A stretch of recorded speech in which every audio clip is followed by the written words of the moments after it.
اللہ کے ساتھ کسی کو شریک نہ کرو۔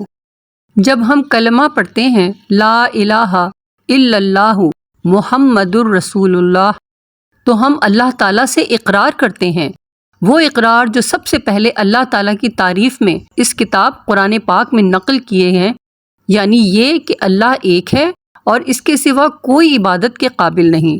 ہم جو کچھ مانگیں صرف اسی سے، کسی دوسرے سے مانگنا یا مدد طلب کرنا یا کسی کے نام کی نظر و نیاز کرنا، یہ سب شرک ہیں۔ اللہ پاک نے قرآن مجید میں شرک کو ظلم کہا ہے اور فرمایا ان اللہ لا یغفر ان یشرک بہ ویغفر ما دون ذلک لمن یشاء ومن یشرک باللہ فقد افتری اثما عظیما۔ سورہ نساء آیت نمبر 48۔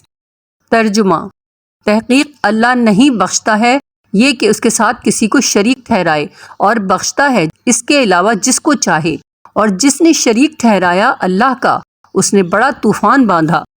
ماں باپ کا کہنا ماننا اور ان کی فرما برداری کرنا ہر اچھے بچے کے لیے ضروری ہے، اور جب اچھے بچے ایسا کرتے ہیں اللہ تعالیٰ بھی بار بار تاکید کرتے ہیں کہ ماں باپ کا کہنا مانو، لیکن جب وہ شرک کرنے کو کہیں تو پھر ماں باپ کا کہنا نہ ماننا چاہیے۔ وَوَصَّيْنَا الْإِنسَانَ بِوَالِدَيْهِ حُسْنًا وَإِنْ جَاهَدَاكَ لِتُشْرِكَ بِي مَا لَيْسَ لَكَ بِهِ عِلْمٌ فَلَا تُطِعْهُمَا۔ سورہ عنکبوت آیت نمبر 8۔ ترجمہ: اور ہم نے انسان کو اپنے ماں باپ کے ساتھ اچھی طرح رہنے کی وصیت کی ہے، اور اگر وہ تجھ کو آمادہ کریں کہ تو میرے ساتھ شرک کرے تو ان کا کہنا نہ مان۔ وَإِذْ قَالَ لُقْمَانُ لِابْنِهِ وَهُوَ يَعِظُهُ يَا بُنَيَّ لَا تُشْرِكْ بِاللَّهِ إِنَّ الشِّرْكَ لَظُلْمٌ عَظِيمٌ۔ سورہ لقمان آیت نمبر 13۔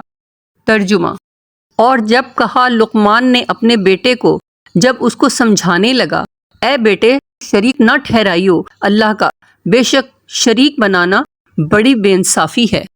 شرک کرنے والے کے اور دوسرے نیک اعمال بھی ختم ہو جاتے ہیں۔ اللہ تعالیٰ فرماتے ہیں لَئِنْ أَشْرَكْتَ لَيَحْبَطَنَّ عَمَلُكَ وَلَتَكُونَنَّ مِنَ الْخَاسِرِينَ۔ سورہ زمر آیت نمبر 65۔ ترجمہ: اگر تم نے شریک مانا تو تیرے عمل بیکار جائیں گے، تو خسارہ والوں میں سے ہو جائے گا۔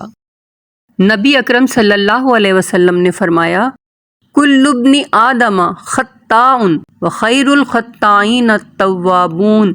سارے انسان خطا کار ہیں، اور خطا کاروں میں سب سے بہتر وہ ہیں جو توبہ کرنے والے ہیں۔